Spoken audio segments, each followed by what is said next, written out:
দুই দিনের ভারী বৃষ্টিতে কক্সবাজার শহরে জলজট, ডুবে আছে প্রধান সড়ক। হোটেল মোটেলে আটকা পর্যটকরা, বন্ধ ব্যবসা প্রতিষ্ঠান। একটা বগিতেও এরকম ভাবে কোনো সিসিটিভি দেখতে পাচ্ছি না। যেহেতু কাজ করতেছে না, তাহলে লাভটা কি? রেলের নতুন 250টি বগিতে সিসি ক্যামেরা থাকলেও মনিটরিং রুমে নেই সংযোগ। পুরানোগুলো অচল, নিরাপত্তাহীনতায় যাত্রীরা। আইটি বিভাগ না থাকায় মিলছে না সেবা।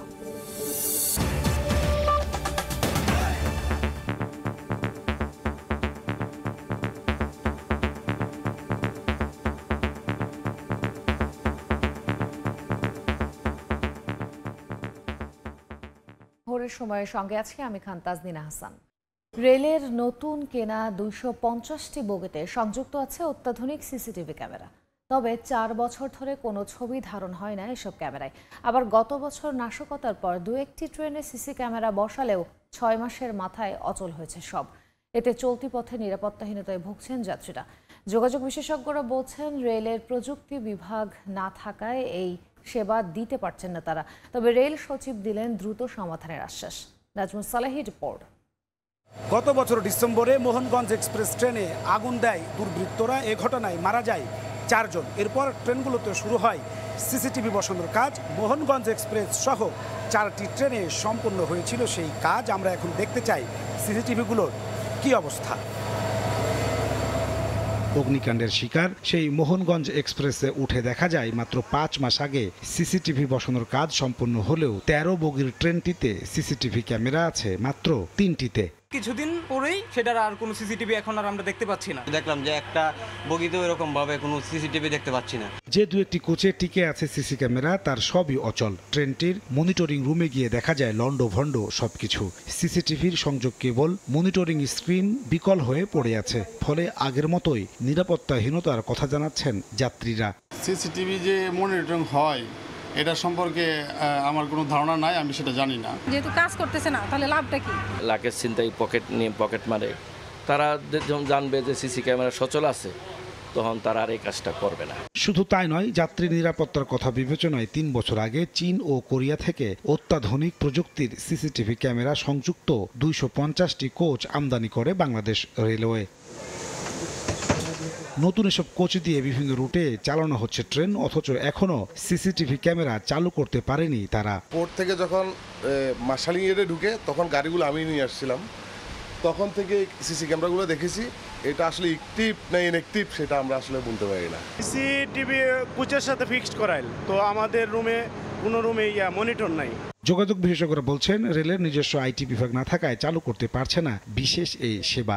পারছে না আসলে রেলের যে আইসিটি ডিভিশন, সেইখানে আইসিটি ডিভিশন এখনো আমরা তৈরি করতে পারিনি, এবং এটা রক্ষণাবেক্ষণ পরিচালনার জন্য যে স্মার্ট হিউম্যান রিসোর্স দরকার সেটা তো তৈরি হয়নি। তবে দ্রুত সিসিটিভি ক্যামেরা সচল করার আশ্বাস রেল সচিবের। যেটা ইনবিল্ট আমরা যেগুলো নিয়ে এসেছি আমরা চায়না এবং কোরিয়া থেকে 250-300 মতন কোচ, তো সেগুলো যাতে ঠিকমতো ফাংশনাল হয় আমাদের একটা আদেশে দেওয়া আছে যে এটা একটা সেন্ট্রালি যাতে মনিটরিং করা যায়। সারা দেশে 3000 কিলোমিটার রেলপথে আন্তনগর, লোকাল, মেইল ও কমিউটার মিলিয়ে প্রতিদিন 4 শতাধিক ট্রেন চলাচল করে। নাজমুস সালেহি, সময় সংবাদ, ঢাকা। তিস্তা মহাপরিকল্পনা নিয়ে সরকার আন্তরিক নয়, এমনকি নিজস্ব প্রকল্পের জন্য ভারত চীনের সিদ্ধান্তের দিকে তাকিয়ে থাকাটাও সমীচীন নয়, এমন মন্তব্য করেছেন জাতীয় পার্টির চেয়ারম্যান GM কাদের। দেশের শত শত মেগা প্রকল্প নিজের অর্থায়নে করতে পারলে কেন তিস্তায় পারবে না, এ নিয়েও প্রশ্ন তোলেন তিনি। গবেষকদের মতে পরিকল্পনার পাশাপাশি নদী ব্যবস্থাপনা ও পানি বন্টন চুক্তি নিয়েও ভারতের সঙ্গে কূটনৈতিক তৎপরতা বাড়াতে হবে। শাকিল মাহমুদের ক্যামেরায় নাজমুল ইসলাম নিশাতের রিপোর্ট। দীর্ঘ সময় উজানের দেশ ভারতের কাছে পানির ন্যায্য হিস্যার জন্য তাকিয়ে আছে বাংলাদেশ। তবে রাজনৈতিক নানা সমীকরণে বাস্তবায়ন হয়নি তিস্তা চুক্তি। এমনকি অববাহিকা ভিত্তিক নদী ব্যবস্থাপনাতে ভারত একতরফা নীতি চালিয়ে আসছে 1 যুগের বেশি সময় ধরে। এতে পানির অভাবে শুষ্ক মৌসুমে মরুকরণ আর বর্ষায় উজানের ঢলে বন্যা ভাঙনে তীব্র হচ্ছে নদীপাড়ের বাসিন্দাদের ক্ষয়ক্ষতি।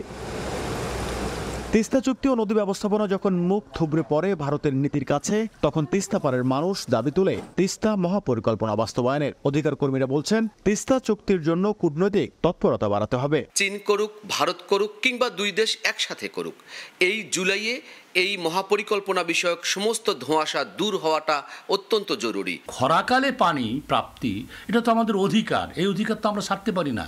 এটা অভিন্ন নদী হিসাবে একতরফাভাবে কেউ তো এই পানি প্রত্যাহার করতে পারে না, আন্তর্জাতিক আইনেও স্বীকৃত নয়, এটা নৈতিকতা স্বীকৃত নয়, ভারতের যে অভ্যন্তরীণ আইন সেটাও স্বীকৃত নয়। এদিকে জাতীয় পার্টির চেয়ারম্যান ও বিরোধী দলীয় নেতা জিএম কাদের প্রশ্ন তোলেন, দেশে যখন শত শত মেগা প্রকল্প নিজস্ব অর্থায়নে হচ্ছে, সেখানে কোটি মানুষের স্বপ্ন বাস্তবায়নে চীন ভারতের সিদ্ধান্তের উপর সরকারকে কেন নির্ভর করতে হচ্ছে? জনগণের স্বার্থের যে প্রজেক্ট সেগুলোতে আপনারা করছেন না কেন?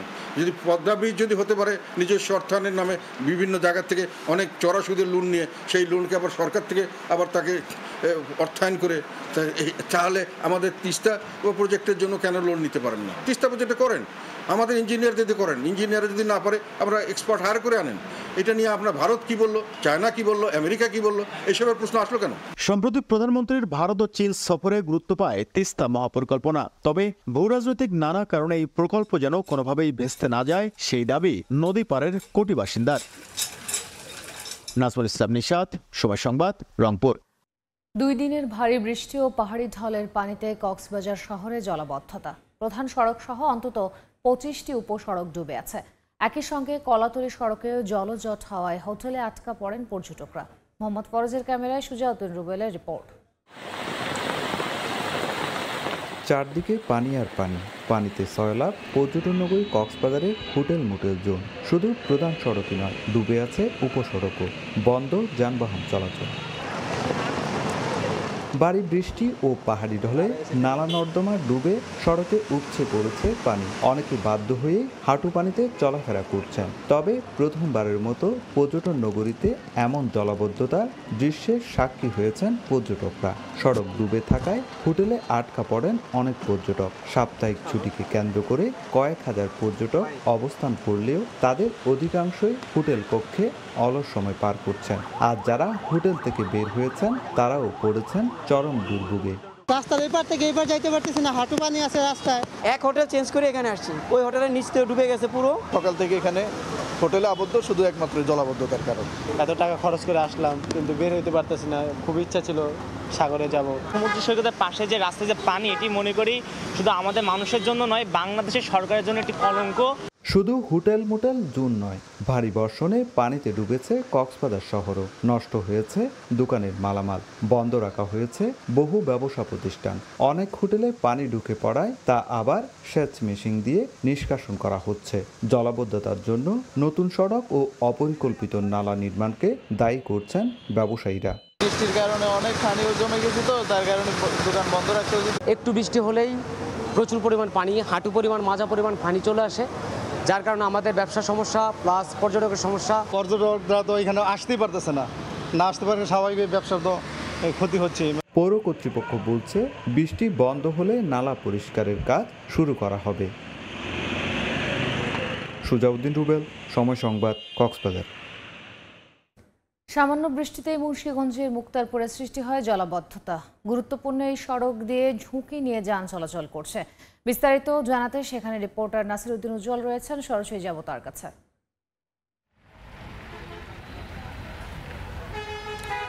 জেলা শহর মুন্সিগঞ্জের প্রবেশ পথ এই মুক্তারপুর চত্বরে এই পানি জমে থাকবার কারণে যে দুর্ভোগ সেটি কিন্তু চরম আকার ধারণ করেছে। ঢাকা মুন্সিগঞ্জ সড়কের যে মুক্তারপুর সেতু আছে সেই সেতু থেকে নামার পরেই কিন্তু এই পরিস্থিতি।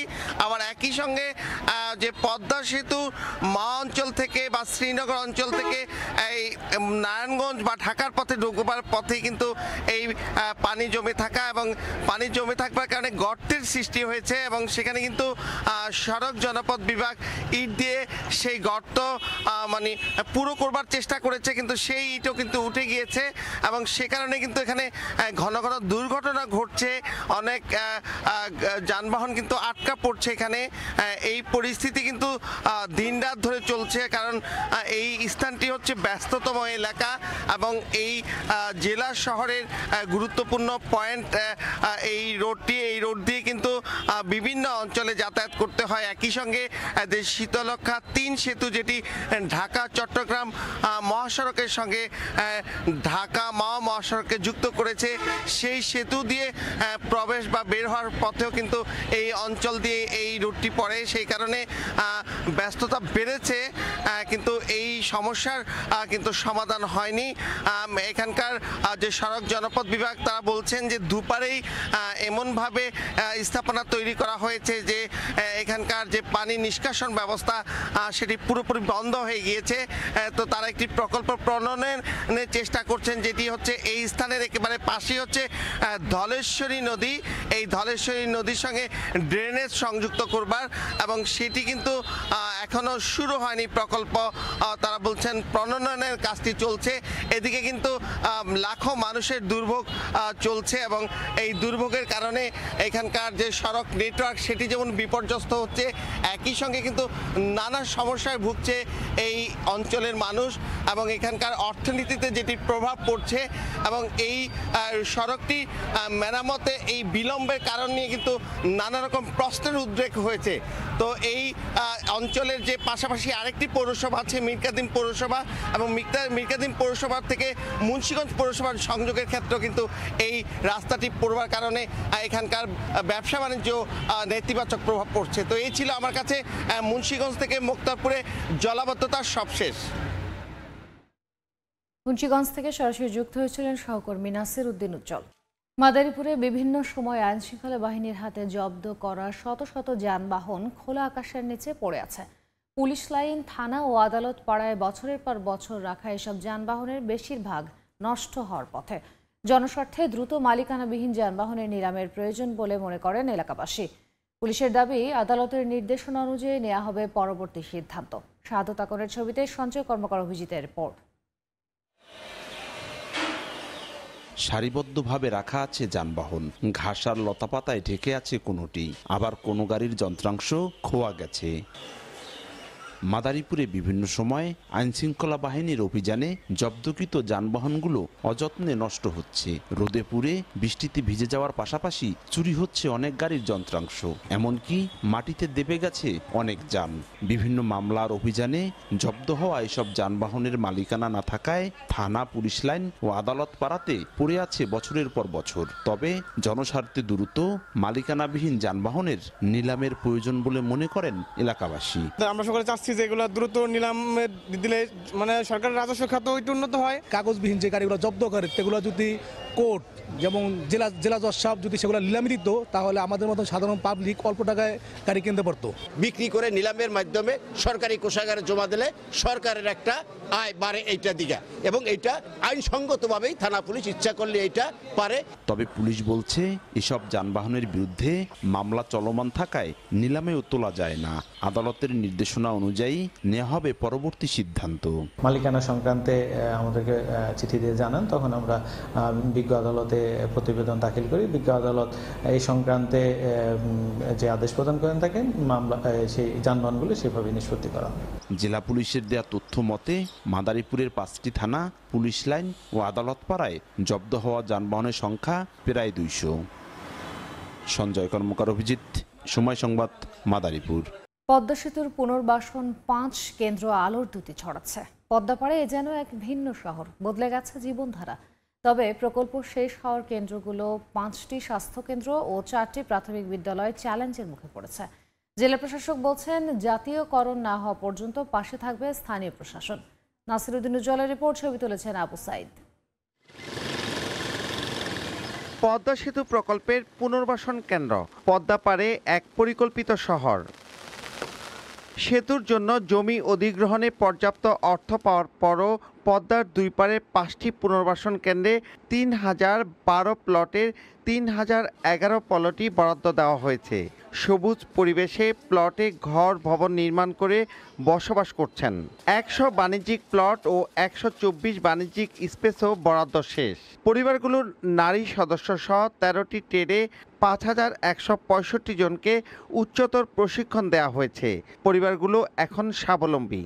পরিকল্পিত সড়ক, ড্রেন, খেলার মাঠ, মসজিদ ও বাজার ছাড়াও করা হয়েছে স্বাস্থ্যকেন্দ্র ও প্রাথমিক বিদ্যালয়। তবে 30 জুন সেতুর প্রকল্প শেষ হওয়ায় চলতি জুলাই থেকে স্বাস্থ্যকেন্দ্র ও প্রাথমিক বিদ্যালয়ের কর্মকর্তাদের বেতন ভাতা নিয়ে অনিশ্চয়তা দেখা দিয়েছে। কিছু কিছু মানুষের কাছ থেকে শুনি যে আমরা বেতন পাইতেও পারি, নাও পারি। এখন এর মাঝে তো আমরা সকল স্টাফ টেনশনে আছি। যদি বেতন না দেয় তাহলে আমরা পরিবার নিয়ে কিভাবে চলবো? স্টাফদের বেতন ভাতা, পাশাপাশি আমাদের শিক্ষার্থীদের যে প্রয়োজনীয় উপবৃত্তি ছিল, অনেক সুযোগ সুবিধা ছিল, তো এইগুলো না পেলে আসলে বিদ্যালয় পরিচালনা করা আমাদের জন্য কঠিন হয়ে যাবে। আমাদের অনুরোধ, আমাদের জন্য আগের মতো মেডিসিন দেয়, আগের মতো বেতন দেয়, সব কিছু দিয়ে জানি আমাদের এটা যেন পরিচালনা করি। জেলা প্রশাসক জানিয়েছেন, স্বাস্থ্য কেন্দ্র ও প্রাথমিক বিদ্যালয়গুলো জাতীয়করণ না হওয়া পর্যন্ত স্থানীয় প্রশাসন পাশে থাকবে। উপজেলা প্রশাসনকে আমরা নির্দেশনা দিয়েছি যে এই জাতীয়করণ হওয়ার আগ পর্যন্ত যে সময়টুকু, এই সময়টুকুতে যেন এই স্বাস্থ্যকেন্দ্র এবং প্রাথমিক বিদ্যালয়ে সেবা দেওয়ার কাজটা যেন ব্যাহত না হয়। 5টি স্বাস্থ্য কেন্দ্র ও প্রাথমিক বিদ্যালয়গুলোতে 89 জন কর্মরত রয়েছেন। পুনর্বাসন কেন্দ্রগুলোর এমন 4টি বিদ্যালয়ে এখন শিক্ষার্থী সংখ্যা 1200। সেখান থেকেই শিক্ষার আলো ছড়িয়ে দেওয়া হচ্ছে। মুন্সিগঞ্জের কুমারভোগ থেকে নাসির উদ্দিন উজ্জ্বল, সময় সংবাদ। শরীয়তপুরের জাজিরায় চলছে পদ্মা নদীর তীর রক্ষা প্রকল্পের কাজ। প্রথম ধাপে ডাম্পিং করা হয়েছে জিও ব্যাগ। দীর্ঘদিনের দাবি বাস্তবায়ন হওয়ায় খুশি নদী তীরের মানুষ। গুণগত মান ঠিক রেখে নির্ধারিত সময়ের মধ্যে বাঁধ নির্মাণ শেষ করার আশ্বাস কর্তৃপক্ষের। বিএম ইশরাফিলের পাঠানো তথ্য ও খান মোহাম্মদ শিহানের ছবি নিয়ে রিপোর্ট। বড় নৌযান থেকে নদী তীরে ফেলা হচ্ছে জিও ব্যাগ। পাশেই বড় এলাকা জুড়ে তৈরি হচ্ছে ব্লক। চলতি বছর 17 মে শুরু হয় শরীয়তপুরের জাজিরা উপজেলার পদ্মা নদী রক্ষা প্রকল্পের কাজ। প্রথম ধাপে 0 পয়েন্ট থেকে বড়কান্দি ইউনিয়ন পর্যন্ত 8.67 কিলোমিটার নদী তীরে ফেলা হচ্ছে জিও ব্যাগ। দ্বিতীয় ধাপে ব্লক ডাম্পিং ও তৃতীয় ধাপে ব্লক প্রেসিং এর মধ্য দিয়ে শেষ হবে স্থায়ী বেড়িবাঁধ নির্মাণের কাজ। প্রতিদিন 1400 শ্রমিক 22 থেকে 25,000 জিও ব্যাগ ডাম্পিং করছেন। দীর্ঘদিনের দাবি পূরণ হওয়ায় খুশি এলাকাবাসী। অনেক চেষ্টা সাধনার পর আমাদের স্থানীয় একটা বেড়িবাঁধের কাজ শুরু হয়েছে। এই বেড়িবাঁধ কমপ্লিট হয়ে গেলে ইনশাল্লাহ আমাদের আর কোনো ভাঙনের কোনো ভয় থাকবে না। আমাদের বেড়িবাঁধ কাজ আরম্ভ হয়ে গেছে, আমরা আনন্দিত। যত দ্রুত এই বেড়িবাঁধের কাজটি কমপ্লিট হবে, আমরা তত দ্রুতই আমরা এই নদী ভাঙন থেকে রক্ষা পাবো। নির্ধারিত সময় 2026 সালের 31 জুলাইয়ের মধ্যে নির্মাণ কাজ শেষ করার আশ্বাস কর্তৃপক্ষের। জিও ব্যাগ ডাম্পিং করার পরপরই আমরা ব্লক ডাম্পিংয়ে চলে যাব এবং আমরা আশা করছি যে আগামী 30 জুন 2025 সালের মধ্যে এখানে দৃশ্যমান ব্লক প্লেসিংয়ের কাজটা আমরা শেষ করতে পারবো। এলাকাবাসী হচ্ছে দীর্ঘদিনে তাদের যে ভাঙন, সে ভাঙনের হাত থেকে রক্ষা পাবে। তারা এখানে স্থায়ীভাবে বসবাস করতে পারবে। তাদের আর্থসামাজিক যে উন্নয়ন, সেই উন্নয়নটা হবে এবং অর্থনৈতিক কর্মকাণ্ড তাদের বৃদ্ধি পাবে। জাজিরার পদ্মা নদী রক্ষা প্রকল্পের ব্যয় ধরা হয়েছে প্রায় 860 কোটি টাকা। সময় সংবাদ, শরীয়তপুর। 4 বছরেও আলোর মুখ দেখেনি রাজবাড়ীর দৌলতদিয়া ফেরিঘাট আধুনিকায়ন প্রকল্প। অধিগ্রহণ জটিলতায় জমি বুঝে পায়নি বিআইডব্লিউটিএ। অন্যদিকে ক্ষতিপূরণের টাকা না পেয়ে বিপাকে পড়েছে 7 শতাধিক পরিবার। তবে কর্তৃপক্ষ বলছে শিগগিরই শেষ করা হবে সব কাজ। আশিকুর রহমানের রিপোর্ট। পদ্মা চলে এসেছে ঘরের কাছে, অথচ চাইলেও বাড়িঘর অন্যত্র সরিয়ে নিতে পারছেন না বাসিন্দারা। জমি অধিগ্রহণের গ্যারাকলে পড়েছেন তারা।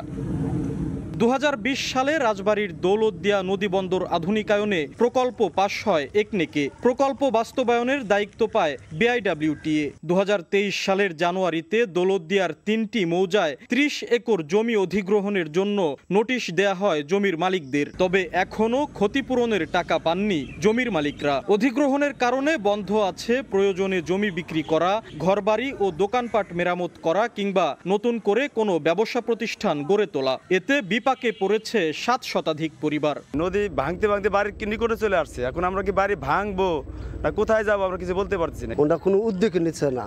আমাদের এখানে খুবই সমস্যা। দ্রুত যাতে সরকার আমাদের টাকা দিলে পারে, আমরা যাতে অন্য জায়গায় যা বাড়ি করতে পারি। আমাদের ইওনো বা ডিসি মহোদয়কে আমরা জিজ্ঞাসা করছি, তারা শুধু একটা কথাই আমাদের বলতেছে, এটা অন দা প্রসেসিং এ আছে। তবে বিআইডব্লিউটিএ বলছে শিগগিরই শুরু করা হবে প্রকল্পের কাজ। তার আগেই অধিগ্রহণের পুরো প্রক্রিয়া শেষ করা হবে।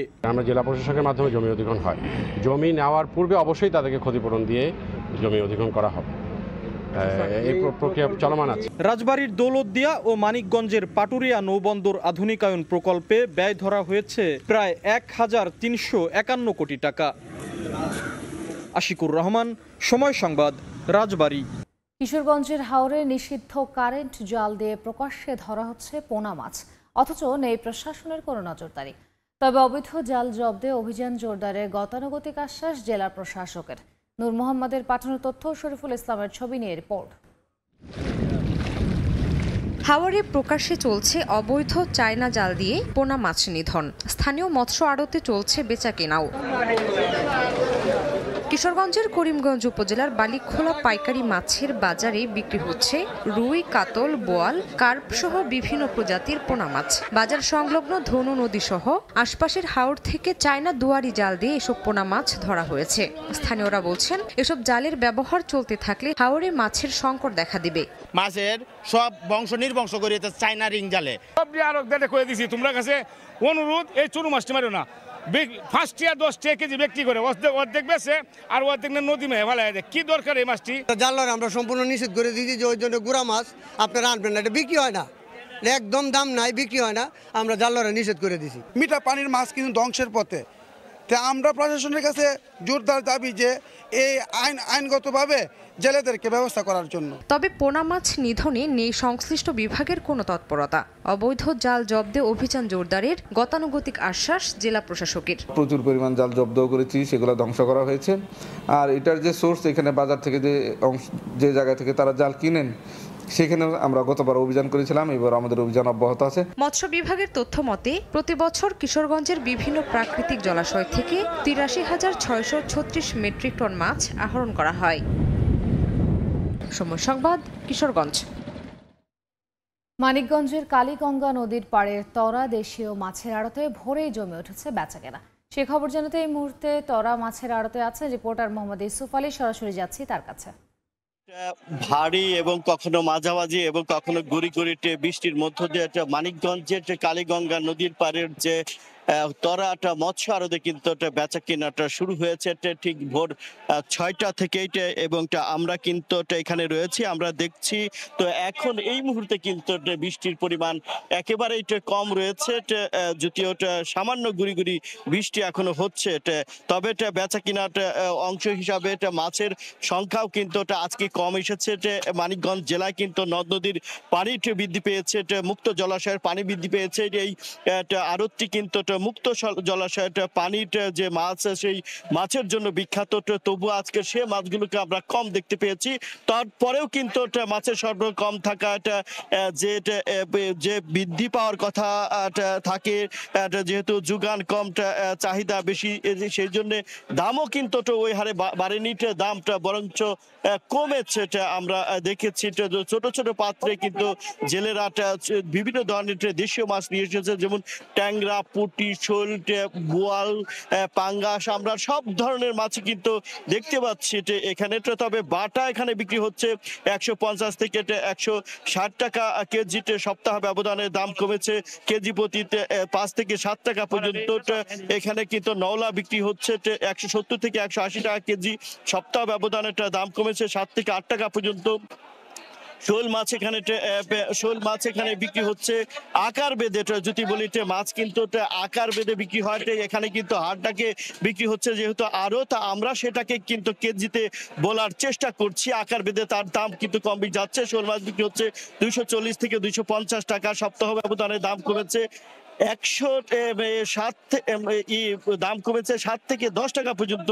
অর্থাৎ প্রতি কেজি মাছে কিন্তু আজকে 7 থেকে 8 টাকা, 10 টাকা, প্রকার ভেদে 50 টাকা পর্যন্ত কমেছে। পুঁটি মাছ এখানে বিক্রি হচ্ছে 90 টাকা থেকে 100 টাকার মধ্যে। এছাড়াও শিং মাছ এখানে বিক্রি হচ্ছে 270 থেকে 280 টাকার মধ্যে শিং মাছ বিক্রি হচ্ছে। এছাড়াও কিন্তু বিভিন্ন সামুদ্রিক মাছও কিন্তু এখানে রয়েছে, তাও কিন্তু বেচাকেনা হচ্ছে। মানিকগঞ্জের এই তরাটা মৎস্য আড়তে প্রতিদিন কোটি টাকার মাছ বেচা কেনা হলে আজকে 50 থেকে 60 লাখ টাকার মাছ বেচা কেনা হয়েছে। এই ছিল আমার কাছে একদম বৈরী আবহাওয়ার মধ্যে মানিকগঞ্জের তরা মৎস্য আড়ত থেকে সর্বশেষ তথ্য। মানিকগঞ্জ থেকে যুক্ত হয়েছিলেন সহকর্মী মোহাম্মদ ইউসুফ আলী। প্রচণ্ড গরমে বেশিরভাগ ক্ষেতের গাছের বাড়েনি উচ্চতা। চলতি মৌসুমে ফরিদপুরে পাটের ফলন বিপর্যয়ের শঙ্কায় কৃষক। দাম না বাড়লে লোকসান আরও বাড়বে বলে মনে করছেন তারা। তবে কৃষি বিভাগ বলছে অনেক এলাকায় ভালো ফলন হয়েছে। শতভাগ পাট কাটা শেষ হলেই ফলনের হিসাব করা হবে। শিকদার চঞ্চলের পাঠানো তথ্য ও ছবি নিয়ে রিপোর্ট। কাটার সময় হলেও ঠিক মতো বাড়েনি পাট গাছ। কোনো কোনো ক্ষেতে গাছের আকার চিকন। পাট উৎপাদনের অন্যতম জেলা ফরিদপুর। চলতি বছরের গ্রীষ্ম মৌসুমের খরায় আবাদ শুরু হলে তৈরি হয় সেচ সংকট। কৃষক জানান, বর্ষা মৌসুমের শুরু থেকে অল্প বৃষ্টি হলেও তা তেমন কাজে আসেনি। পাট কাটার মৌসুম শুরু হলেও বেশিরভাগ জমিতে পাট গাছের উচ্চতা বাড়েনি। এর বেশিরভাগই চিকন। প্রতি একরে অন্যান্য বছর 20 থেকে 25 মণ পাট উৎপাদন হলেও এবছর সর্বোচ্চ উৎপাদন হবে 12 থেকে 14 মণ। তার উপর উৎপাদন খরচ বাড়লেও বাড়েনি পাটের দাম। এতে লোকসানের শঙ্কায় তারা। খরার বছরে যদি পাট ভালো নাই, যারা পাট হলো পানি পুরি যারা দিবার হচ্ছে তাদের একটু ভালো হয়েছে, আর যারা পানি ফুনি দেওয়া নেই তাদের ভালো হয়নি। ওষুধের দাম বাড়তি, কৃষকের দাম বাড়তি, খাই আমাকে মালের দাম কম। দামের কারণে পাট কাটতেছে না, কিছু পাট কমাই পড়ে রয়েছে, কাটতে পারতেছে না, কিসের জোনের দাম বেশি। জেলায় এবছর পাট আবাদের লক্ষ্যমাত্রা ছিল ৮৮,১০০ হেক্টর জমিতে। আবাদ হয়েছে ৮৬,৫২৪ হেক্টর জমিতে। কৃষি বিভাগ বলছে, প্রচণ্ড খরার কারণে পাটের বৃদ্ধি কম হলেও শতভাগ কাটা শেষ না হওয়া পর্যন্ত ফলনের বিষয়টি নিশ্চিত করা যাবে না। আমরা আশা করি যে কোথাও কোথাও নবকান্দা, সালথা এবং বোয়ালমারিতে যেখানে পাটটা আগে আবাদ হয়, তার চেয়ে যেখানে পাট লেট আবাদ হয়েছে সেখানে হয়তো ফলন কিছুটা কম হইতে পারে, তবে সার্বিক ফলন কমবে বলে আমি মনে করি না। কৃষি বিভাগের তথ্য মতে চলতি মৌসুমে ফরিদপুরে ৮৬,৫২৪ হেক্টর জমিতে পাটের আবাদ হয়েছে। উৎপাদন লক্ষ্যমাত্রা ধরা হয়েছে ২,১৮,৯০৫ মেট্রিক টন। সময় সংবাদ, ফরিদপুর। সিলেটে আবারও অবৈধভাবে ভারত থেকে আনা ১১০ মেট্রিক টন চিনি জব্দ করল পুলিশ। আটক করা হয়েছে ৫ জনকে। শাহপরান ব্রিজ হয়ে ভারত থেকে অবৈধভাবে চীনের বড় চালান দেশে ঢুকেছে এমন সংবাদে সেখানে অবস্থান নেয় সিলেট মহানগর গোয়েন্দা পুলিশ। ভোরে ৫টি ট্রাকে তল্লাশি চালিয়ে ১১০ মেট্রিক টন চিনি জব্দ করা হয়। এ সময় চোরাচালানের সঙ্গে জড়িত ৫ জনকে আটক করে পুলিশ। জব্দ করা চিনির আনুমানিক বাজার মূল্য ১,২০,০০,০০০ টাকা।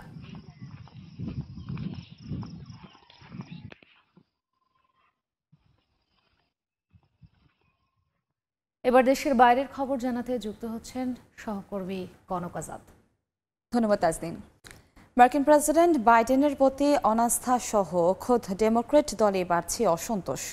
এবার নির্বাচনী দৌড় থেকে তাকে সরে দাঁড়ানোর আহ্বান জানালেন নিজ দলের নেতা ব্র্যাড স্নাইডার। এতে ব্যাপক চাপের মুখে থাকা বাইডেন সরে দাঁড়ালে ভাইস প্রেসিডেন্ট কামালা হ্যারিসের দিকে নজর ডেমোক্র্যাটদের, এমনটাই বলছে দেশটির বিভিন্ন জরিপ। তবে প্রশ্ন উঠেছে, সেক্ষেত্রে ট্রাম্পকে হারাতে কি সক্ষম হবেন কামালা হ্যারিস?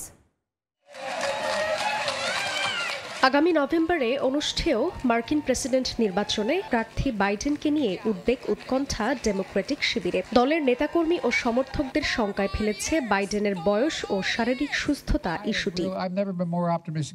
বিশেষ করে প্রতিদ্বন্দ্বী রিপাবলিকান প্রার্থী ডোনাল্ড ট্রাম্পের সঙ্গে বিতর্কে খারাপ পারফরমেন্সের পর থেকে প্রতিনিয়ত শুধু প্রতিপক্ষ নয়, ডেমোক্র্যাট দলের নেতারাও অস্বস্তিতে ফেলছেন মার্কিন প্রেসিডেন্ট জো বাইডেনকে। সিনেটর, দলের প্রভাবশালী নেতা কিংবা হলিউড তারকাও বলছেন এখনই সরে দাঁড়ানো উচিত বাইডেনের। তাদের দাবি, বাইডেন যেন দলের চাপে নিজ অবস্থান থেকে সরে আসেন। এরই ধারাবাহিকতায় বৃহস্পতিবার ডেমোক্রেটিক দলের নেতা ব্র্যাড স্নাইডারও নির্বাচনী দৌড় থেকে তাকে সরে দাঁড়াতে বলেন।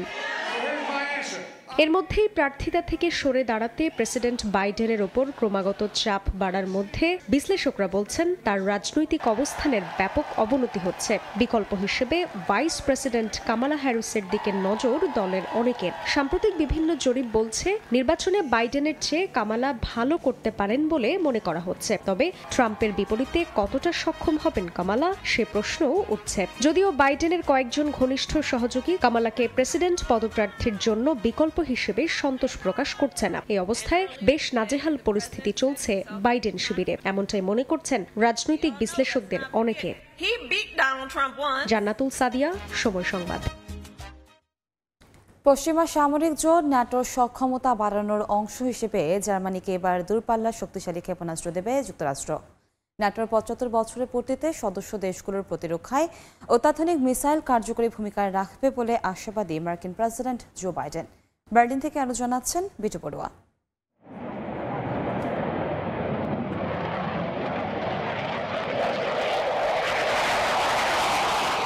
পশ্চিমাদের সামরিক শক্তি আরো বাড়াতে এবং যে কোনো দেশে হামলায় সক্ষম এমন দূরপাল্লার শক্তিশালী ক্ষেপণাস্ত্র এবার জার্মানিতে মোতায়েনের পরিকল্পনা করেছে যুক্তরাষ্ট্র। এসব ক্ষেপণাস্ত্রের মধ্যে স্ট্যান্ডার্ড মিসাইল ৬, টমাহক ক্রুজ ক্ষেপণাস্ত্র অন্যতম। এছাড়াও আকাশ কিংবা স্থলপথে হামলা ঠেকাতে যুক্তরাষ্ট্রের তৈরি বিভিন্ন হাইপারসোনিক ক্ষেপণাস্ত্র জার্মানিতে মোতায়েন করা হবে বলে জানান মার্কিন প্রেসিডেন্ট জো বাইডেন। জার্মানি বিশ্বের অন্যতম অস্ত্র উৎপাদনকারী দেশ হওয়া সত্ত্বেও যুক্তরাষ্ট্রের অস্ত্র নির্মাতা প্রতিষ্ঠান রেইতন এই স্ট্যান্ডার্ড মিসাইল ৬ ও টমাহক ক্ষেপণাস্ত্রগুলো তৈরির বিষয়টিও নিশ্চিত করেন বাইডেন। সবকিছু ঠিক থাকলে ২০২৬ সালের মধ্যে এসব ক্ষেপণাস্ত্র জার্মানিতে পৌঁছতে পারে। এদিকে ন্যাটোর শক্তি বাড়ানোর অজুহাত দেখিয়ে জার্মানিতে যুক্তরাষ্ট্রের মিসাইল মোতায়েন রাজনৈতিক ও ভৌগোলিক পরিবেশকে ক্রমশ উত্তপ্ত করে তুলতে পারে বলে মত জার্মানির ন্যাটো বিরোধী কট্টর ডানপন্থী রাজনৈতিক দল অল্টারনেটিভ ফর ডয়েচল্যান্ড AfD'র। যুক্তরাষ্ট্রের সঙ্গে শলৎজ সরকারের এমন সমঝোতা জার্মানির সার্বভৌমত্বের ক্ষেত্রে হুমকি বলেও মনে করে দলটি। ২০১৯ সালে INF নামে ক্ষেপণাস্ত্র চুক্তি থেকে প্রত্যাহার করে নেয় যুক্তরাষ্ট্র। সে সময় যুক্তরাষ্ট্র অভিযোগ করে যে মস্কো চুক্তি লঙ্ঘন করে ভূমি থেকে নিক্ষেপণযোগ্য ক্রুজ ক্ষেপণাস্ত্র তৈরি করেছে। এই ক্ষেপণাস্ত্র সামরিক জোট ন্যাটোতে SLC-8 নামে পরিচিত ছিল। তবে ক্রেমলিন যুক্তরাষ্ট্রের এমন অভিযোগ বারবার অস্বীকার করে আসছে। তারা ৫০০ থেকে ৫,০০০ কিলোমিটার পাল্লার ভূমি থেকে নিক্ষেপণযোগ্য ব্যালিস্টিক ক্রুজ ক্ষেপণাস্ত্র উৎপাদন নিষিদ্ধ করেছে। তবে রাশিয়ার সীমান্ত দেশগুলোতে যুক্তরাষ্ট্র ও ন্যাটোর সাম্প্রতিক সময়ে নেয়া সামরিক পদক্ষেপ ও মহড়ার পরিপ্রেক্ষিতে গেল জুনের শেষের দিকে আবারও মাঝারি ও স্বল্প পাল্লার পারমাণবিক অস্ত্র বহনকারী ক্ষেপণাস্ত্রের উৎপাদন শুরুর বিষয়টি নতুন করে ভাবনার কথা জানায় রাশিয়া। নিরাপত্তা দোহাই দিয়ে জার্মানিতে ক্ষেপণাস্ত্র মোতায়েনের মাধ্যমে যুক্তরাষ্ট্র জার্মানিকে আরও নাজুক পরিস্থিতিতে ফেলতে চায় বলে মত AfD'র মতো জার্মানির বিরোধী রাজনৈতিক দলগুলোর। একই সাথে রাজনীতি বিশ্লেষকদের মতে ন্যাটোকে শক্তিশালী করতে গিয়ে জার্মানিতে ক্ষেপণাস্ত্র মোতায়েনের মাধ্যমে রাশিয়ার সাথে জার্মানির সম্পর্কের শুধু অবনতি হবে তা নয়, জিয়ে থাকবে রাশিয়ার সাথে পশ্চিমা বিশ্বের ঠান্ডা যুদ্ধ। জার্মানি থেকে বিটু বড়ুয়া, সময় সংবাদ। এবারে রাশিয়া সফরে কূটনৈতিক ভারসাম্য বজায় রেখেছেন ভারতের প্রধানমন্ত্রী নরেন্দ্র মোদী। গণমাধ্যমগুলো বলছে মোদীর সফরে দুই দেশের মধ্যকার বিনিয়োগ বাড়ানো ও জলবায়ু ইস্যু প্রাধান্য পেয়েছে। তবে বিশ্লেষকদের মতে দুই নেতার রুদ্ধদ্বার বৈঠকে ভারত রাশিয়া প্রতিরক্ষা সহযোগিতা বাড়ানো, ইউক্রেন যুদ্ধ এবং পারমাণবিক বিদ্যুৎ খাতে প্রযুক্তি বিনিময়ের বিষয়ে গুরুত্বপূর্ণ আলোচনা হয়। সফরে ভারতের স্বার্থ সংশ্লিষ্ট বিষয়ে কথা বলেন মোদী। অন্যদিকে ইউক্রেন যুদ্ধে জয় পেতে অস্ত্র সহযোগিতার প্রতি জোর দেন রুশ প্রেসিডেন্ট ভ্লাদিমির পুতিন। পশ্চিমাদের উদ্বেগ বাড়িয়ে ২ দিনের রাশিয়া সফর করেছেন ভারতের প্রধানমন্ত্রী নরেন্দ্র মোদী। একদিকে রাশিয়া ইউক্রেন যুদ্ধ, অন্যদিকে উত্তপ্ত মধ্যপ্রাচ্য। এমন সময় মোদীর এই সফরে নজর ছিল সবার। নরেন্দ্র মোদী ও পুতিনের মধ্যে নানা ইস্যুতে হওয়া আলোচনা নিয়ে চলছে চুলচেরা বিশ্লেষণ। মোদী পুতিন বৈঠকে স্থান পায় আঞ্চলিক ও আন্তর্জাতিক স্বার্থ সংশ্লিষ্ট নানা বিষয়। এর মধ্যে ছিল যুক্তরাষ্ট্র ও ইউরোপীয় ইউনিয়নের নিষেধাজ্ঞা পাশ কাটিয়ে রাশিয়ার কাছ থেকে স্বল্প মূল্যে জ্বালানি কেনা। বিশ্লেষকরা বলছেন ইউক্রেন যুদ্ধের কারণে যুক্তরাষ্ট্র ও ইউরোপীয় ইউনিয়ন রাশিয়ার উপর যে নিষেধাজ্ঞা দিয়েছে তা কাটিয়ে উঠতে সাহায্য করছে ভারতের কাছে কম দামে পেট্রোলিয়াম বিক্রির বিষয়টি। মোদীর এ সফরে আলোচনার তালিকায় ছিল পারমাণবিক প্রযুক্তির ব্যবহার এবং প্রতিরক্ষা ব্যবস্থা আরও শক্তিশালী করতে পারস্পরিক সহযোগিতার মতো বিষয়। বিভিন্ন গণমাধ্যমের খবর, নিজ দেশে রুশ পারমাণবিক প্রযুক্তি ব্যবহার করে বিদ্যুৎ উৎপাদন করতে চেয়েছেন মোদী। অন্যদিকে ইউক্রেনে যুদ্ধ চালিয়ে যেতে ক্ষেপণাস্ত্র ও অস্ত্র তৈরির জন্য ভারতের সহযোগিতা চেয়েছে মস্কো। নিজ স্বার্থকে প্রাধান্য দিয়ে বরাবরই কূটনৈতিক কৌশল আঁটে ভারত। এজন্য মোদী যে রাশিয়াকে কাছে টানবেন তা আগে ভাগেই ধারণা করেছিলেন পশ্চিমার রাজনৈতিক বোদ্ধারা। রাশিয়া গিয়ে একদিকে যেমন ভারতের স্বার্থ আদায় হয়েছে, তেমনি ইউক্রেন যুদ্ধ ইস্যুতে হালকা মন্তব্য করে রাশিয়ারও মন জুগিয়েছেন মোদী। ফারহাদ চৌধুরী, সময় সংবাদ। দামি ফোনের বাজারে অ্যাপলের আধিপত্যকে চ্যালেঞ্জ করতে নতুন মডেলের স্মার্টফোন নিয়ে আসলো স্যামসাং। এতে রাখা হয়েছে AI এর দুর্দান্ত ফিচার্স। বুধবার প্রিমিয়াম সিরিজের নতুন গ্যালাক্সি জেড ফোল্ড 6 এবং গ্যালাক্সি ফ্লিপ 6 এর উন্মোচন করা হয়। আবারও বাজারে নিজেদের প্রিমিয়াম সিরিজের নতুন ফোন নিয়ে হাজির স্যামসাং। বুধবার গ্যালাক্সি জেড ফোল্ড 6 ও গ্যালাক্সি ফ্লিপ 6 বাজারে লঞ্চ করেছে কোম্পানিটি।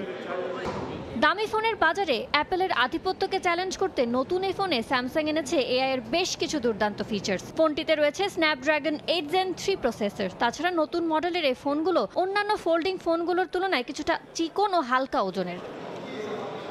নতুন গ্যালাক্সি জেড ফোল্ডের দাম শুরু হয়েছে $1900 থেকে। এটি মিলবে সিলভার শ্যাডো, পিঙ্ক ও নেভি এই 3 রঙের। জেড ফ্লিপ স্মার্টফোনটির দাম শুরু হয়েছে $1100 থেকে। সিলভার, হলুদ, নীল ও মিন্ট রঙে পাওয়া যাবে এই ফোনটি। 2 মডেলের ফোনের দামই বছর ব্যবধানে বাড়ানো হয়েছে $100 করে। বুধবার থেকে পাওয়া যাচ্ছে স্যামসাং এর নতুন মডেলের এই ফোন। 2019 সালে ফোল্ডেবল ফোন বাজারে আনে বিশ্বের বৃহত্তম স্মার্টফোন নির্মাতা স্যামসাং। ডেটা প্রোভাইডার ক্যানালিসের তথ্য বলছে, ফোল্ডেবল ফোনের বাজারে যেখানে 2022 সালে স্যামসাং এর ফোনের আধিপত্য ছিল 81%, তা 2023 সালে নামে 63%। ইয়ানুর শিফাত, সময় সংবাদ। কৃত্রিম বুদ্ধিমত্তার সাহায্যে প্রত্যেকের ত্বক অনুযায়ী ফাউন্ডেশন ও মেকআপের রং বলে দিতে পারে এমন রোবট বাজারে এনেছে দক্ষিণ কোরিয়া। দেশটিতে প্রসাধন সামগ্রীর জন্য বিখ্যাত ব্র্যান্ড আমর প্যাসিফিক এই প্রযুক্তি উদ্ভাবন করেছে। ইতিমধ্যে আধুনিক এই প্রযুক্তি ব্যবহার করে নিজেদের মেকআপ শেড জানতে ভিড় করছেন ক্রেতারা। জাদুমন্ত্রের সামনে এসে যাচ্ছে গায়ের রঙের সাথে মানানসই ফাউন্ডেশন ও লিপস্টিকের রং। কৃত্রিম বুদ্ধিমত্তার সাহায্যে রোবটই জানিয়ে দিচ্ছে কোন শেডটি কাকে সবচেয়ে মানাবে। মেকআপ প্রেমীদের কাছে এই রোবট যেন আলাদিনের চেরাগ। প্রসাধনী কেনার ক্ষেত্রে সবচেয়ে বড় সমস্যা হচ্ছে গায়ের রং অনুযায়ী ফাউন্ডেশন, কনসিলার ও লিপস্টিক খুঁজে পাওয়া। হাজার হাজার টাকা খরচ করেও মন মতো মেকআপ অনেকেই খুঁজে পান না। তাই সকলের প্রয়োজনকে মাথায় রেখে দক্ষিণ কোরিয়ার সবচেয়ে বড় প্রসাধনী উৎপাদনকারী প্রতিষ্ঠান আমর প্যাসিফিক বাজারে এনেছে এই এআই ভিত্তিক মেকআপ উৎপাদনকারী রোবট। আমরা গভীর অনুসন্ধান ও প্রযুক্তির সাহায্য নিয়ে ত্বকের সমস্যা অনুযায়ী সমাধান খুঁজে বের করার চেষ্টা করেছি, যা ক্লিনিক্যাল এক্সপার্টরা ব্যবহার করেন। এরই ধারাবাহিকতায় আমরা এআই ভিত্তিক রোবটটি তৈরি করতে সক্ষম হয়েছি। হাতে গোনা কয়েকটি গদবাঁধা রং নয়, 205টি শেডের ফাউন্ডেশন এবং 366টি শেডের লিপস্টিক বাজারে এনেছে প্রতিষ্ঠানটি। ক্রেতারাও ভিড় করছেন নিজের ত্বক যাচাই করে পণ্য কিনতে। মেকআপের প্রতি আগ্রহ থাকলেও নিজের জন্য পারফেক্ট শেডটি খুঁজে পাওয়া আমার জন্য কষ্টকর। কিন্তু যেহেতু একটি যন্ত্র কাজ করে দিচ্ছে, তাই এতে ভুল হওয়ার সম্ভাবনা কম। নতুন এই প্রযুক্তির সুবাদে 2028 সাল নাগাদ প্রতিষ্ঠানটির ব্যবসা দ্বিগুণেরও বেশি বৃদ্ধি পাবে বলে আশা করছে কর্তৃপক্ষ। এই প্রযুক্তি রোবোটিক্স ক্যাটাগরিতে consumer electronics show 2023 innovation award লাভ করে। সাদিয়া তাসনিম, সময় সংবাদ। নানা প্রতিকূলতা সত্ত্বেও ক্যাফে চালু করে আলোচনা ইরাকের এক নারী। তার ক্যাফেটিতে প্রতিদিন ভিড় করেন শত শত মানুষ। জোয়ান্স ক্যাফেকে নারীদের জন্য একটি নিরাপদ স্থান হিসেবে দেখতে চান জামিল।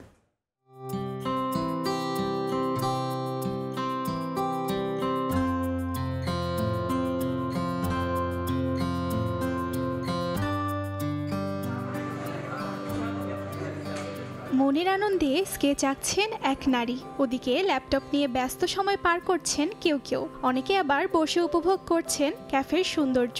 ক্রেতাদের সঙ্গে হাস্যোজ্জ্বলভাবে গল্প করছেন ক্যাফেটির কর্ণধার জোয়ান জামিল। অল্প সময় পরই ব্যস্ত হয়ে পড়ছেন একের পর এক কফি, ক্রসেন্ট ও মাফিন তৈরিতে।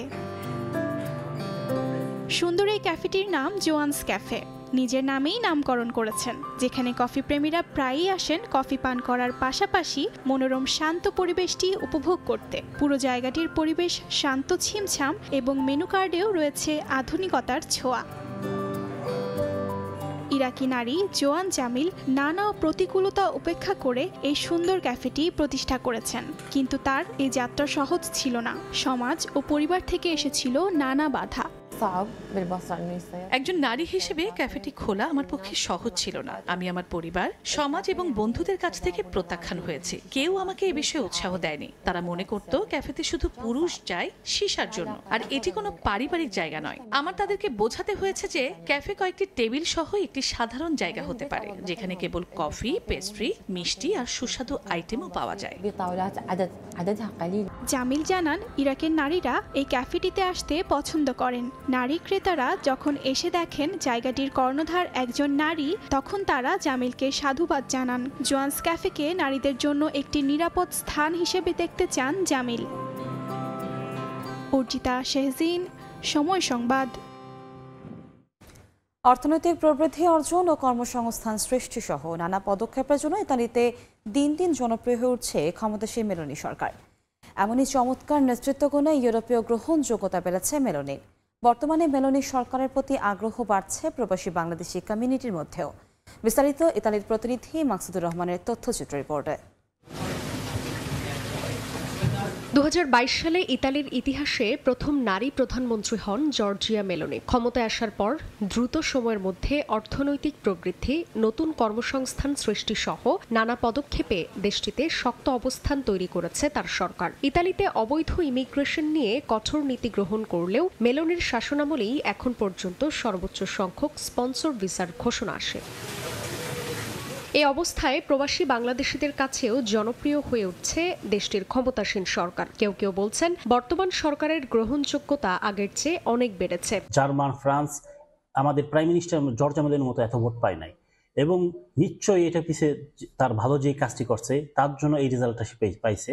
আমরা আশাবাদী যে আমাদের বিদেশিদের জন্য উনি আমাদের জন্য কিছু করবেন। তার নেওয়া পদক্ষেপগুলো ইতালিয়ানরা খুব পছন্দ করেছে। আমরা আশা করি মেলোনি সরকার আমাদের বাংলাদেশি প্রবাসীদের জন্য ভালো কর্মসূচি গ্রহণ করবে এবং এই কর্মসূচি আমাদের জন্য কল্যাণমুখী হবে। শুধু দেশটিতেই নয়, ইতালির প্রধানমন্ত্রী গুরুত্বপূর্ণ হয়ে উঠেছেন ইউরোপের জন্য। বিশেষ করে চলতি বছরের জুন মাসে ইইউ পার্লামেন্ট নির্বাচনে মেলোনির কট্টরপন্থী রক্ষণশীল দল ব্রাদার্স অব ইতালি এককভাবে প্রায় 29% ভোট পেয়ে রেকর্ড সৃষ্টি করে। এরপর থেকে নেতৃত্বগুণে ইউরোপের অন্যতম নেতা হয়ে উঠেছেন মেলোনি, এমনটাই মনে করেন অনেকেই।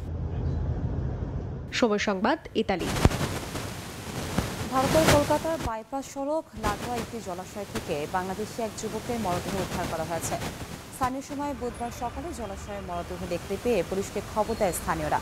পরে উদ্ধার করে হাসপাতালে নেওয়া হয়। ময়না তদন্তের জন্য মরদেহটি কলকাতার NRS হাসপাতালে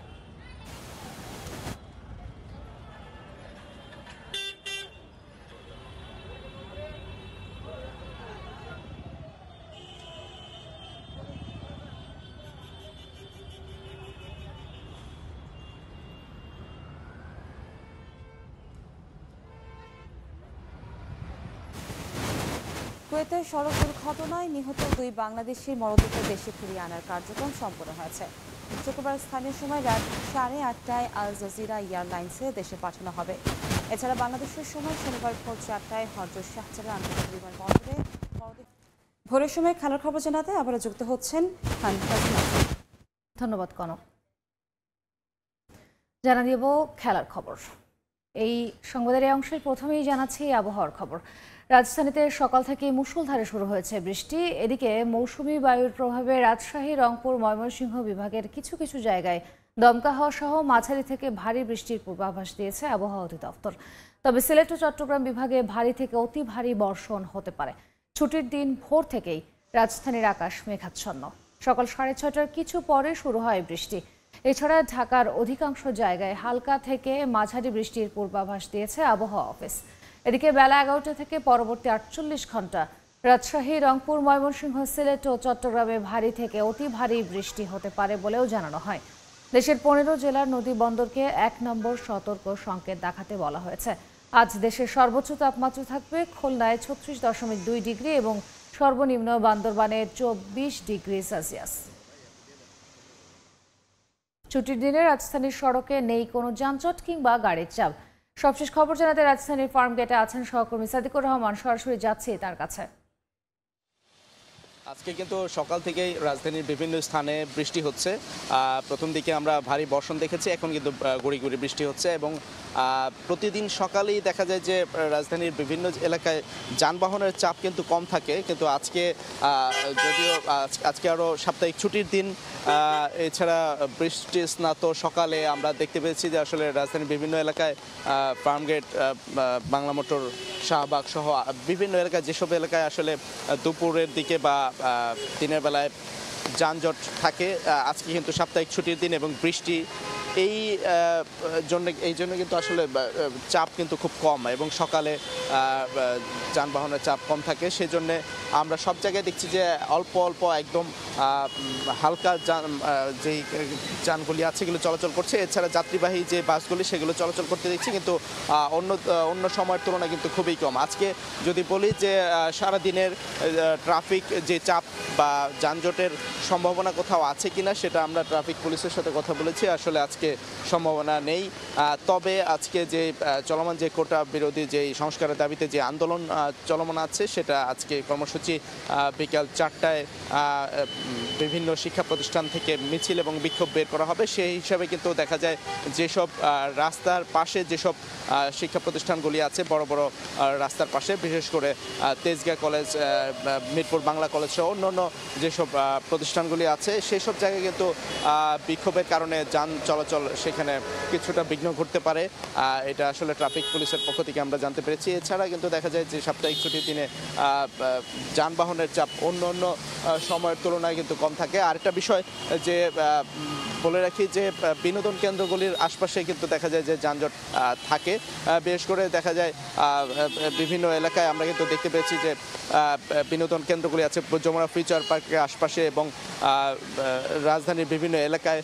তো আমরা একটু জানিয়ে রাখতে চাই যে এই যে যানবাহনের চাপ, সেটা ট্রাফিকের যে গুগল ম্যাপ, সেটা কিন্তু দেখেও কিন্তু বোঝার উপায় আছে, ট্রাফিক পুলিশের পক্ষ থেকে সেটা জানানো হয়েছে, এটাও কিন্তু অনেকটাই স্পষ্ট হয়ে ওঠে। আমরা এছাড়াও আরও কয়েকটা বিষয়ে একটু বলে দিতে চাই যে যেসব বাণিজ্যিক এলাকা আছে, অনেক এলাকায় শুক্রবার দিনেও কিন্তু সেই সব এলাকায় বাণিজ্যিক কার্যক্রম চলমান থাকে।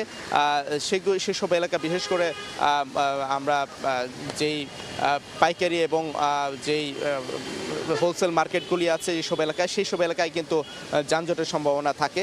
তো তাও যেটা আমাদেরকে ট্রাফিক পুলিশ জানিয়েছে যে দুপুরের পর থেকেই সেই কার্যক্রমটা চলমান থাকে। আজকে সাপ্তাহিক ছুটির দিন হওয়ার কারণে শুক্রবারে একটু অন্যান্য দিনের তুলনায় কিছুটা কম রয়েছে। তবে সবাইকে ট্রাফিক আইন মেনে এবং সুন্দরভাবে চলার অনুরোধ জানিয়েছে ট্রাফিক পুলিশ। এই ছিল এখান থেকে সবশেষ তথ্য। রাজধানী ঢাকার মহাসড়কের খবর জানাতে সরাসরি যুক্ত হয়েছিলেন সহকর্মী সাদিকুর রহমান। টি-20 বিশ্বকাপে ব্যর্থতার রেশ না কাটতেই উঁকি দিচ্ছে নতুন শঙ্কা। চ্যাম্পিয়ন্স ট্রফিতে আবারও হতাশা অপেক্ষা করছে টাইগার ক্রিকেট ভক্তদের জন্য। আগামী বছরের শুরুতে চ্যাম্পিয়ন্স ট্রফির মতো মেগা আসরকে সামনে রেখে উদাসীন ক্রিকেট বোর্ড। 7 মাসে মাত্র 3 ওয়ানডে খেলে 50 ওভারের এই মর্যাদার আসরে অংশগ্রহণ করবে নাজমুল হোসেন শান্তরা। যদিও একই ইভেন্টের প্রস্তুতি হিসেবে সর্বোচ্চ প্রস্তুতি নেওয়ার অপেক্ষায় বাকিরা। সোশ্যাল মিডিয়ার কল্যাণে অনেকটাই দায় মুক্তি পেয়েছে বিসিবি। নিত্য নতুন ভাইরাল টপিকে ঢাকা পড়ে একের পর এক ব্যর্থতা। এই যেমন সবশেষ টি-20 বিশ্বকাপ, ব্যর্থতার পরেও যাকে আখ্যায়িত করা হচ্ছে সাফল্য হিসেবে। কোচ এখনো ছুটিতে, প্রতিবেদন জমা দেননি অধিনায়কও। 2019 কিংবা 23 বিশ্বকাপের মতো এবারও যে ব্যর্থতার কারণ অজানা থেকে যাবে তা অনেকটাই প্রত্যাশিত। তবে ক্রিকেটের বিশ্বায়নে বিসিবির তদন্ত প্রতিবেদন দেখার সময় নেই আইসিসির। বছর শেষেই চ্যাম্পিয়ন্স ট্রফি, 50 ওভারের অভিজাত টুর্নামেন্টকে ঘিরে পরিকল্পনা সাজাচ্ছে দলগুলো। ঘরোয়ার ব্যস্ততার পরেও রোহিতরা খেলবে 6 ওয়ানডে। পাকিস্তান আরেক কাঠি সরেশ। নভেম্বরে অস্ট্রেলিয়া আর ডিসেম্বরে দক্ষিণ আফ্রিকায় দুটি 3 ম্যাচের সিরিজ।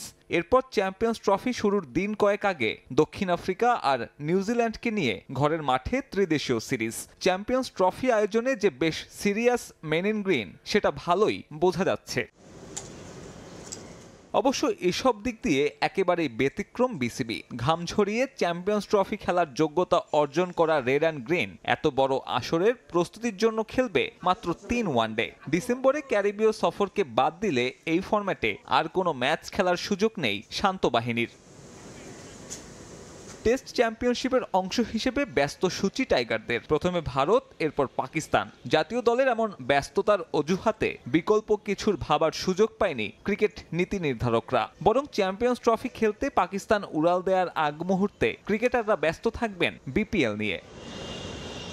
বিসিবির পূর্ব পরিকল্পনা অনুযায়ী আগামী বছরের ঠিক প্রথম দিনে শুরু হবে বিপিএল এর নতুন আসর, যা শেষ হবে 11 ফেব্রুয়ারি। এরপর সপ্তাহখানেকের বিরতিতে পর্দা উঠবে চ্যাম্পিয়ন্স ট্রফির, যেখানে চাইলেও ম্যাচ খেলার সুযোগ থাকবে না টিম বাংলাদেশের।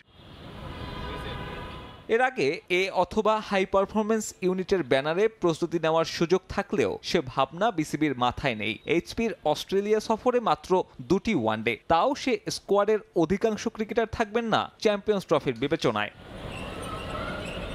বিসিবির এমন দূরদর্শিতার অভাব নতুন কিছু নয়, যদিও এর ইতিবাচক দিকও আছে। আরও একটি বৈশ্বিক আসরে ব্যর্থতার পরে পর্যাপ্ত প্রস্তুতির অভাবকে খোঁড়া যুক্তি হিসেবে কাজে লাগাতে পারবেন নীতি নির্ধারকরা। সাব্বির মিথুন, সময় সংবাদ। দেশের নারী ক্রিকেটের খবর। এশিয়া কাপ খেলতে শ্রীলঙ্কায় উড়াল দেওয়ার আগে শেষ অনুশীলন করেছে বাংলাদেশ জাতীয় নারী ক্রিকেট দল। ব্যাটিং বোলিংয়ের পাশাপাশি ফুটবল খেলে প্রস্তুতি সেরেছেন জ্যোতি নাহিদরা। ব্যাটারদের সাম্প্রতিক ফর্ম নিয়ে দুশ্চিন্তা থাকলেও প্রিমিয়ার লিগের পারফরমেন্স আশা দেখাচ্ছে টিম ম্যানেজমেন্টকে, জানিয়েছেন নারী দলের head coach Hasan Tillakaratne. Match by match জিতে ফাইনালে যাওয়ার লক্ষ্য দলের। স্কোয়াডে বেশ কয়েকজন অভিজ্ঞ ক্রিকেটার থাকায় তাদের উপর পূর্ণ আস্থা কোচের।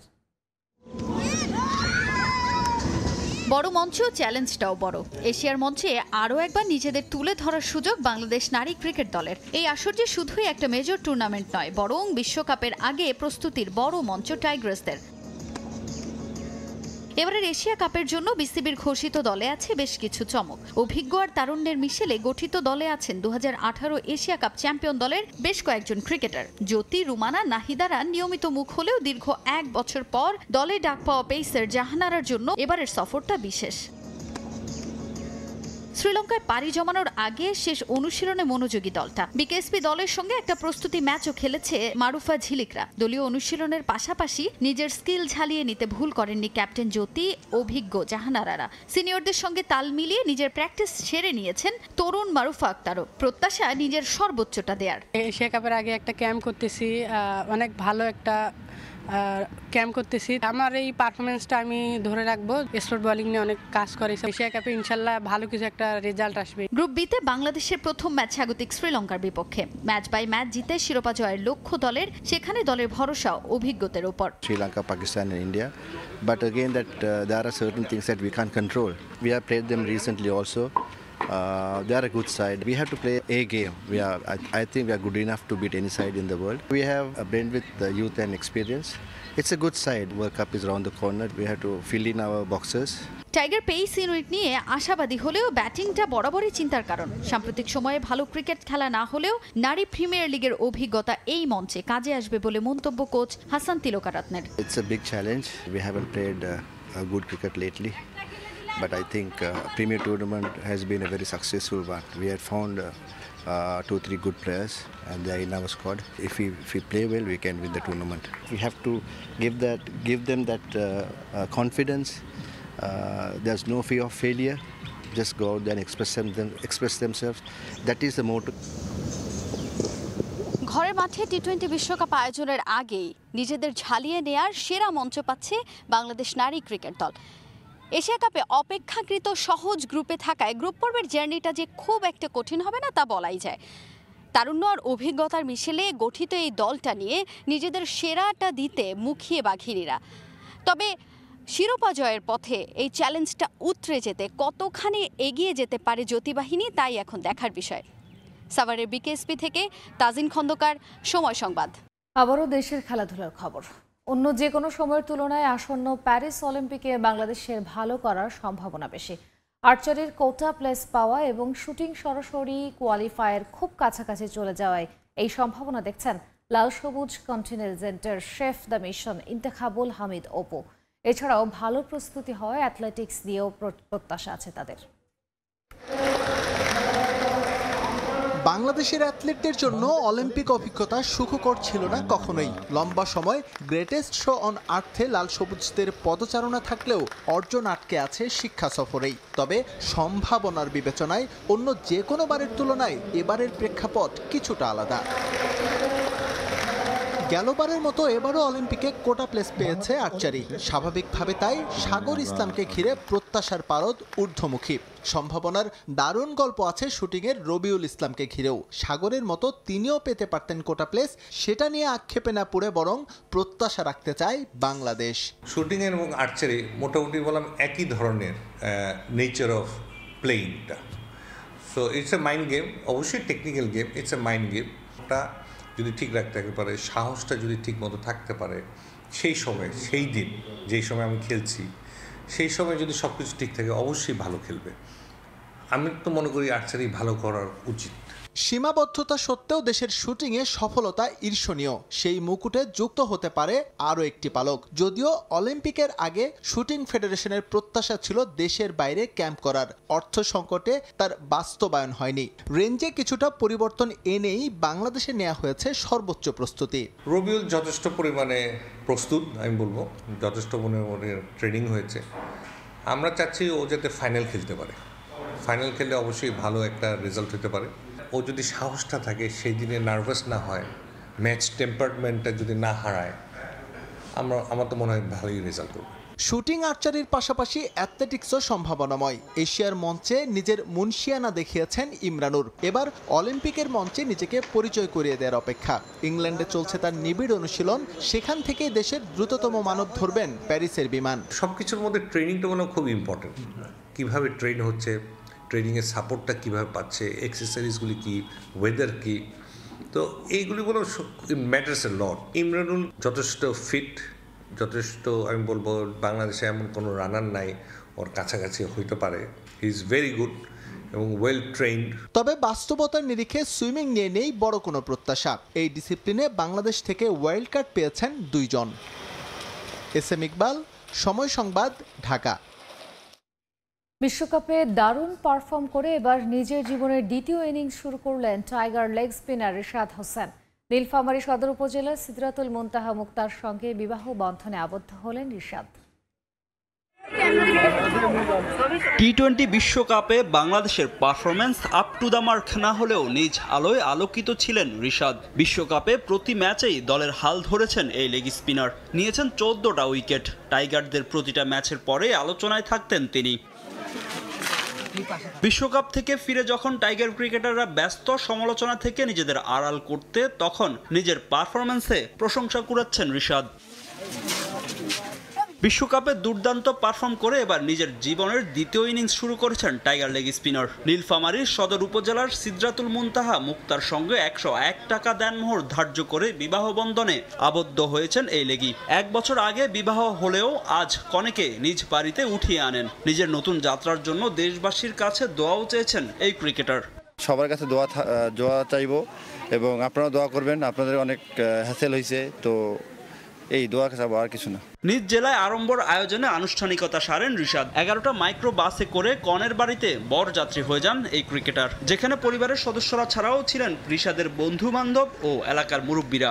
ক্রিকেটারের সাথে বিয়ে হচ্ছে সেহেতু তাকে দেখার জন্য একটা আগ্রহ রয়েছে। টিভিতে দেখেছি অনেক, ওনাকে তো টিভিতেই দেখা হয়েছে, সামনাসামনি দেখার একটা ইচ্ছা ছিল, তো ভালো লাগতেছে দেখে। এদিকে নব দম্পতির জন্য দোয়া চেয়েছেন তাদের শুভাকাঙ্ক্ষীরা। আমার ছেলের জন্য সবাই প্রাণ খুলে দোয়া করবেন। আপনারা দেশবাসী সকলেই রিশাদের জন্য দোয়া করবেন, সামনে যেন এগিয়ে যায় রিশাদ। তার আগামী ভবিষ্যতের জন্য আপনারা সবাই দোয়া করবেন এবং তাদের দাম্পত্য জীবনের জন্য আমরা শুভকামনা জানাবো। তবে ব্যক্তিগতভাবে ইসলামের বিধান পালন করা স্ত্রীর ছবি সামনে আনেননি রিশাদ। কনে ঢাকার একটি কলেজের একাদশ শ্রেণীর ছাত্রী। সময় সংবাদ, নীলফামারী। রাজধানীর বেড়াইদে শুরু হয়েছে অ্যাবসোলিউট কর্পোরেট ফুটসল কার্নিভালের তৃতীয় আসর। পারস্পরিক সুসম্পর্ক বৃদ্ধি ও কাজ থেকে একঘেয়েমি দূর করতে প্রতি বছর এমন টুর্নামেন্টে অংশ নেওয়ার অপেক্ষায় থাকেন খেলোয়াড়রা। এদিকে যোগাযোগের মাধ্যম হিসেবে স্পোর্টস সবচেয়ে ভালো প্রভাব ফেলার কারণে ফুটবল নিয়ে দীর্ঘ সময় কাজ করে যাচ্ছেন আয়োজকরা। সারাদিন কাজের মধ্যে বুঁদ হয়ে থাকা চাকরিজীবীদের এ যেন এক মিলন মেলা। কর্পোরেট জীবনের সব কর্মব্যবস্থার ক্লান্তি একপাশে রেখে ফুটবল টার্ফে হাজির ক্রীড়াপ্রেমীরা। তৃতীয়বারের মতো রাজধানীর বেড়াইদে শুরু হয়েছে অ্যাবসোলেট কর্পোরেট ফুটসাল কার্নিভাল। এবারের আসরে অংশ নেয় মোট 10টি দল। পেট্রোম্যাক্স ও ফকির ফ্যাশন লিমিটেডের ম্যাচ দিয়ে পর্দা ওঠে এবারের আসরের। উদ্বোধনী ম্যাচে 2-1 গোলে জয় তুলে নেয় ফকির ফ্যাশন। ক্লাসিক ও প্রিমিয়ার লিগ দুটি সেগমেন্টে অনুষ্ঠিত হচ্ছে টুর্নামেন্টটি। ক্লাসিক ফরম্যাটে চ্যাম্পিয়ন দল ছাড়াও ট্রফি জয়ের সুযোগ থাকবে গ্রুপের তলানিতে থাকা দলেরও। মূলত পারস্পরিক সুসম্পর্ক ও কাজ থেকে একঘেয়েমিতা দূর করতেই এমন টুর্নামেন্টে অংশগ্রহণ বলে জানান খেলোয়াড়রা। 6টা থেকে 7টা পর্যন্ত প্র্যাকটিস করছে, দেন আবার কিন্তু অফিস করতে হয়েছে। So we are enjoying and tournament is very wonderful and well manage. একটা স্ট্রং বন্ডিং তৈরি হয়েছে যে একসাথে আমরা টিমমেট, আমরা একটা ফুটবল টিমের সদস্য, সবাই আমাদের মধ্যে একটা অন্যরকম বন্ডিং থাকবে। এটা আমাদের কর্মক্ষেত্রেও আমাদের একটা পজিটিভ ইম্প্যাক্ট দেয়। এখানে প্ল্যান্টের লোকজনের সাথে আমাদের তেমন দেখা হয় না, কারণ তাদের কাজের ধরনটা ভিন্ন, আমাদের ধরনটা ভিন্ন, কিন্তু এই খেলার জন্য দেখা যায় সবাইকে একত্রীকরণ করা হয়। কর্পোরেট লাইফে একটা একঘেয়েমি হয়ে যায় একটা টাইমের পরে, সবাই আমরা কাজ করছি for our families or for ourselves. Futsal টুর্নামেন্টে দলকে সমর্থন জানাতে উপস্থিত ছিলেন সহকর্মী থেকে শুরু করে পরিবারের সদস্যরাও। কর্পোরেট জীবনে বিনোদনের খুব একটা সুযোগ না থাকায় এমন আয়োজনে উচ্ছ্বসিত তারাও। খুবই এনজয় করছি, কারণ মাত্র 40 মিনিটের খেলাগুলো খুব ইন্টেন্স হয়, খুবই ভালো লাগে। অনেক ভালো লাগছে, এখানকার পরিবেশ খুব সুন্দর। এই ব্যস্ত জীবনের মধ্যে আমরা যতটুকু সময় পাই, এটা যারা আমরা স্পোর্টস ভালোবাসি তাদের স্পোর্টসে এঙ্গেজমেন্টের একটা সুযোগ পাওয়া যায়। পরবর্তীতে যাতে আরো কাজে ভালোভাবে মনোযোগ দিয়ে করতে পারি, সেই ক্ষেত্রে এই টুর্নামেন্টগুলো, এই আয়োজনগুলো আমাদেরকে ভালো উৎসাহ দেয়। এর আগেও ফুটসাল টুর্নামেন্টের আয়োজন করে সুনাম কুড়িয়েছিল আরডিএ স্পোর্টস। এবারের আসর নিয়েও আশাবাদী তারা। যোগাযোগের মাধ্যম হিসেবে স্পোর্টস সবচেয়ে ভালো প্রভাব ফেলতে পারে বলে মনে করেন আয়োজকরা। Sports can be the language of peace. আপনার স্পোর্টসের থ্রুতে কমিউনিকেশনটা অনেক সহজে বিল্ড আপ হয়, যেখানে আপনার আসলে কোনো ল্যাঙ্গুয়েজ দরকার হয় না, ভাষার দরকার প্রয়োজন হয় না। শুধু আপনার স্পোর্টসটা দিয়ে দেখবেন একজনের সাথে একজনের রিলেশনটা অনেক কুইক এবং অনেক ভালো একটা রিলেশন বিল্ড আপ করা যায়। পরবর্তীতে এই টুর্নামেন্টের আরও প্রসারের প্রত্যাশা আয়োজকদের। রিফাতুল ইসলাম মিরন, সময় সংবাদ, ঢাকা। এ পর্যায়ে শীর্ষ সংবাদগুলো জানিয়ে দিচ্ছি আরেকবার। 2 দিনের ভারী বৃষ্টিতে ভাসছে কক্সবাজার শহর। অলি গলি থেকে প্রধান সড়কে জলজট, চরম দুর্ভোগ। হোটেল মোটেলে আটকা পর্যটকরা, বন্ধ ব্যবসা প্রতিষ্ঠান। বগিতে এরকম ভাবে কোনো সিসিটিভি দেখতে পাচ্ছি না। যেহেতু কাজ করতেছে না, তাহলে লাভটা কি? রেলের নতুন 250টি বগিতে সিসি ক্যামেরা থাকলেও মনিটরিং রুমে নেই সংযোগ। পুরানোগুলোও অচল। নিরাপত্তাহীনতায় যাত্রীরা, আইটি বিভাগ না থাকায় মিলছে না সেবা।